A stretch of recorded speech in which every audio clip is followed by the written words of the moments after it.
Buenas tardes, mi nombre es Leonel Duque, estudiante de la Universidad Bicentenaria del Aula, núcleo de Quédate Charallave. El día de hoy me encuentro realizando una actividad a la facilitadora Luisa Arismendi, del núcleo temático 2 de Derecho Civil 2, el cual comprende la capacidad. ¿Qué es la capacidad?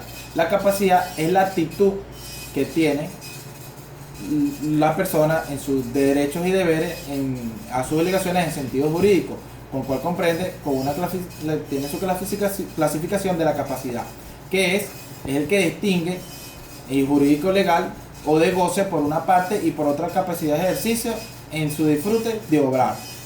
La capacidad de goce legal o jurídica es la medida de actitud de una persona para que sean exigidos el cumplimiento de sus obligaciones contraídas.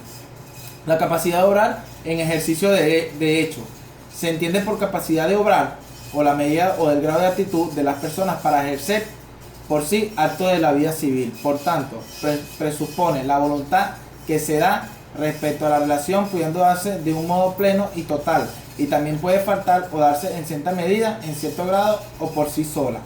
Principios que rigen la capacidad.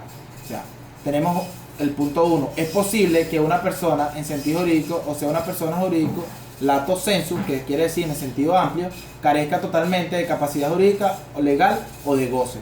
El punto 2, la capacidad de obrar presupone la capacidad de goce, porque no puede producir plenos efectos jurídicos en cabeza propia en el acto de que no puede llegar a ser llamado titular, en los derechos y deberes que el acto está llamado a producir. Punto 3.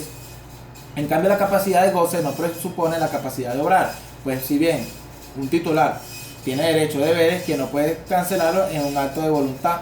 Punto 4. Las normas que rigen la capacidad jurídica y la capacidad de obrar son profundamente distintas, y empezar debe destacarse que, si bien no puede haber incapacidades generales de goce, existen incapacidades generales de obrar. El número de personas afectadas por incapacidades de obrar es mucho mayor que el número de personas a quien afectan incapacidades especiales de goce. Punto 5. Las normas que rigen la capacidad negociar son profundamente distintas de las que rigen la capacidad delictual. Punto 6. La capacidad es la regla de incapacidad, la excepción de que aquí tuvo 3 consecuencias. No hay incapacidad sin texto legal que lo establezca. Las normas que establecen la capacidad son de interpretación restrictiva. Quien afirma la incapacidad propia ajena tiene la carga de incapacidad de goce. Estos son los principios de incapacidad del goce de nuestro derecho civil. Incapacidad de superar al intestatus. Son incapaces para suceder al intestatus cualquiera que sea persona cuya sucede se trate. O sea, eso está establecido en el artículo 809 del Código Civil Ordinario 1. Los que no hayan nacido vivos, el mismo artículo 809 numeral, son incapaces para suceder ad intestato o determinadas personas, aquellos a quienes la ley califique como indignos de suceder. Artículo 810 del Código Civil. Incapacidades para recibir por testamento. Son incapaces de recibir por testamento a cualquier persona o de casi cualquier persona, los mismos que son incapaces para suceder al intestato. Eso está establecido en el artículo 841 ordinal 1. Los institutos de mayores muertes del artículo 481 establece que las leyes y los reglamentos habla de sus bienes y sus inmuebles que están establecidos en el 1144.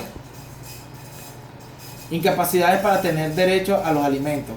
No tiene derecho a los alimentos el que fuera de mala conducta notorio respecto a lo obligado. Artículo 299. Incapacidades para recibir por donación. Son incapaces por recibir donación las personas incapaces por recibir por testamento. Incapacidades para adquirir por bienes inmuebles. Eso está establecido en el artículo 144 y el 1436. Incapacidades en materia de venta. Eso está establecido en el artículo 1481 y 1482, que son incapaces para comprar a las personas señaladas en el artículo. Incapacidades por razones de tutela. Los tutores y protutores son incapaces para comprar bienes del pupilo tomado de arrendamiento, hacerse cesionario de créditos o derechos, contraer y adquirir bienes del mismo que hubiese ajeno a esta norma dictada. Eso está establecido en el 370, 397 y 408. Incapaces de obrar. Los incapaces de obrar son los principales incapacidades de obrar cuyos alcanzados sean analizados en capítulos posteriores. Son los siguientes. 1. En materia de negociar son incapaces en mayor o menor grado los llamados menores. Estos son los incapaces por antonomasia. Incapacidades naturales y civil. La incapacidad natural es la que deriva de la propia naturaleza y pues debe ser reconocida por la ley, so pena de ser injusta. Por ejemplo, la incapacidad de anejado mental del niño de corta edad. La incapacidad civil es aquel que establece la ley. En general, las incapacidades naturales y civiles coinciden. Sin embargo, dado que la ley dicta siempre normas generales, a veces ciertas personas afectadas de incapacidad natural no están afectadas de incapacidad civil. Régimen de incapaces. Si se considera que los incapaces, niños y adolescentes, extradichos y inhabilitados están afectados por incapacidades negociables muy extensas, se considerará lo que la ley declare. Incapacidad y potestad. A veces la incapacidad y el régimen de incapaces, el cual la ley somete a una persona, no bastan para asegurar la protección que necesita. Muchas gracias.